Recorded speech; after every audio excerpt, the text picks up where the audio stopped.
Rachida Dati est en colère et le fait savoir. Récemment interrogée par le journal Le Figaro, la femme politique a révélé qu'elle était brouillée avec Anne Hidalgo, sa rivale lors des élections municipales parisiennes. « Je ne lui parle plus », a déclaré l'ancienne ministre de la Justice.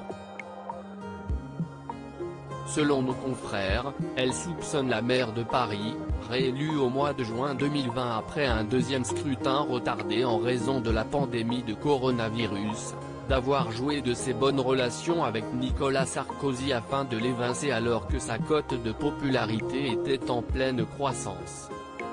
Des tensions qui ont émergé durant l'entrée de tour. L'ex-garde des Sceaux n'hésite pas non plus à rappeler qu'elle a le même nombre d'élus que son adversaire au Conseil de Paris, à savoir, 56 au groupe PS, 55 au groupe LR. La complicité d'Anne Hidalgo et Rachida Dati n'aurait donc pas survécu aux élections municipales.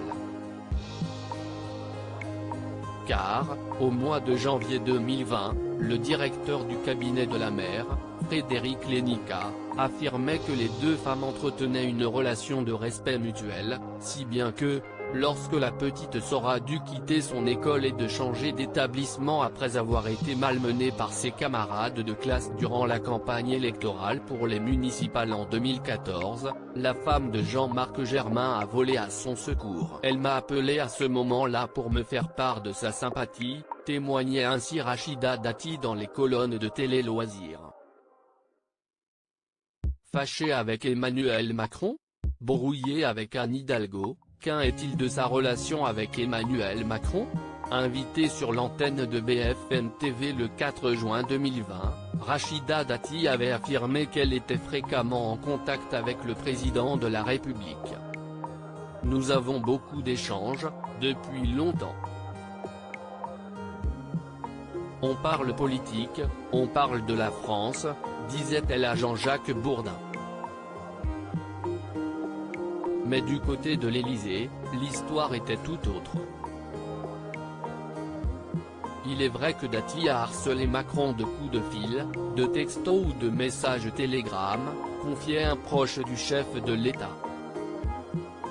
Emmanuel Macron n'aurait donc pas répondu en personne, laissant plutôt le secrétaire général du palais présidentiel Alexis Collersen chargé. Résultat, Rachida Dati durcit le ton, elle qui aurait pourtant fait l'impasse face à la proposition d'un poste au sein du gouvernement. Notamment suite à des promesses non tenues de la majorité.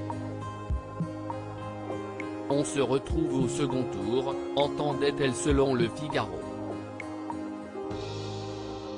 Silence radio depuis.